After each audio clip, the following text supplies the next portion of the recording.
சத்தான உளுந்தங்கஞ்சி இது எப்படி செய்கிறதுன்னு சொன்னால், உளுந்து 2 கப்பு, இது கருப்பு உளுந்து 2 கப்பு, இது பச்சரிசி 1/4 கிளாஸுக்கும் கொஞ்சம் மேலே, அரை கிளாஸுக்கும் கொஞ்சம் கீழே. உளுந்து அரிசி தனித்தனியாக வறுத்து அதை ஆற வச்சு இது 3-4 ஏலக்காய் போட்டு மிக்சியில் பொடிச்சு எடுக்கணும்.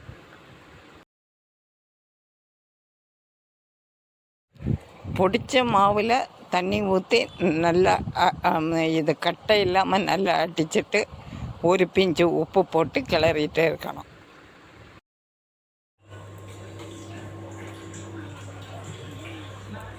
வெல்லம்,